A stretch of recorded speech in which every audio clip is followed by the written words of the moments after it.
আসসালামু আলাইকুম। দেশ এবং দেশের বাইরে যে যেখান থেকে আজকের ভিডিওটি দেখছেন, আমি ঝুমুর বাড়ি কথা বলছি আপনাদের সাথে।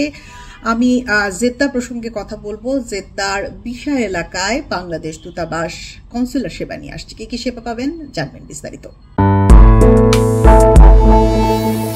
জেদ্দার হোটেল আল নাখিল হাই আল খানজান বিশা এই এলাকায় ৮ ও ৯ আগস্ট শুক্রবার এবং শনিবার সকাল ৮টা থেকে বিকেল ৮টা পর্যন্ত এই সেবা দেওয়া হয়। এই সেবার মধ্যে কি কি থাকবে তা বলবো। কি কি সেবা পাবেন আপনি এই কনসুলার সেবা সিস্টেমের মধ্যে? অন্যান্য সময়ও একই রকম পেয়ে থাকেন, যার মধ্যে রয়েছে ই পাসপোর্টের আবেদন, বায়োমেট্রিক, এমআরপি, ট্রাভেল পাস, কল্যাণ এবং শ্রম কল্যাণ এবং প্রশিক্ষণ সনদ, সোনালী ব্যাংকের অ্যাকাউন্ট খোলা, ওয়েজ আর্নার্স কল্যাণ বোর্ডের বন্ড, সরকারি প্রত্যাপন।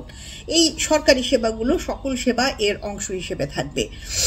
এখানে আমি আপনাদেরকে বলতে চাই যে ই পাসপোর্ট করার আগে, আপনি যদি ই পাসপোর্টের আবেদন করতে চান তার আগে যে ওয়েবসাইট রয়েছে সরকারি, সেই ওয়েবসাইটে যেয়ে, অর্থাৎ ওয়েবসাইটটি হচ্ছে passport.gov.bd, এই ওয়েবসাইটে গিয়ে আপনি আপনার ফর্ম ফিল আপ করবেন, ফর্মটি প্রিন্ট আউট করবেন, সাথে ছবি, আপনার এনআইডি কার্ড অথবা বার্থ সার্টিফিকেট এবং আপনার ইকামার কপি ইত্যাদি সাথে নিয়ে তবেই কিনা পাসপোর্ট করতে যাবেন। ওখানে যে পাসপোর্ট নয়, আগে আপনাকে আবেদন করতে হবে, ওখানে যেয়ে সেটি জমা দিতে হবে। এমআরপি পাসপোর্টের ক্ষেত্রে আপনি শুধুমাত্র তথ্য সংশোধন করতে পারবেন এবং নবায়ন করতে পারবেন, নতুন কোনো এমআরপি পাসপোর্ট করাতে পারবেন না।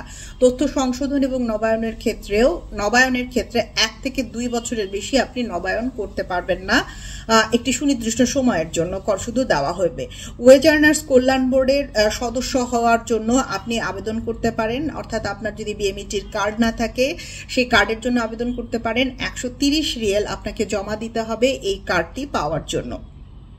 এসিপি বা সেফ এইটি আপনি এই সেবাটি পেতে পারেন। এই সেবাটি সম্পর্কে একটু ধারণা দেই। আপনি দীর্ঘদিন ধরে সংযুক্ত আরব আমিরাত বা কোথাও কাজ করছেন, সেই কাজের অভিজ্ঞতা আপনার রয়েছে, সেটির একটি সরকারি সার্টিফিকেট আপনার দরকার যে আপনি কাজে দক্ষ কোনো বিশেষ কাজে, এটি আপনি সেই সনদটিও কিন্তু এখান থেকে পাবেন। আপনি আপনার কাজের যে প্রতিষ্ঠানে কাজ করেন সেখান থেকে একটি প্রত্যয়নপত্র সাথে নিয়ে যাবেন, প্রমাণপত্র সাথে নিয়ে যাবেন এবং কতদিন ধরে কাজ করছেন, তাহলে আপনাকে সেই অনুযায়ী আপনাকে সনদ দেওয়া হবে, যেটি আপনি সরকারি সনদ হিসেবে অন্য কাজে ব্যবহার করবেন।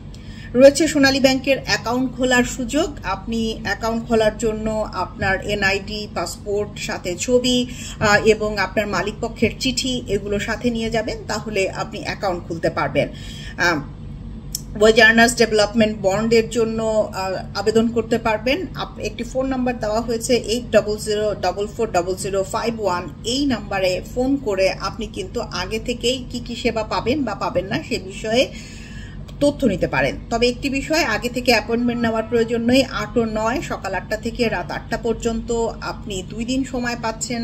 আগের দিন যে, এমনও হতে পারে আগের দিন যে আপনি খোঁজ খবর নিয়ে আসলেন, পরের দিন যে সাবমিট করলেন, এটিও হতে পারে। প্রতি মাসেই মোটামুটি ভিসা সফরে তারা যান একবার করে, এবং এই ধরনের কনসুলার সেবা আপনাদের জন্য খুবই কাজের। আমি আশা করি যে আজকের ভিডিওটি আপনাদের সহায়তা করবে।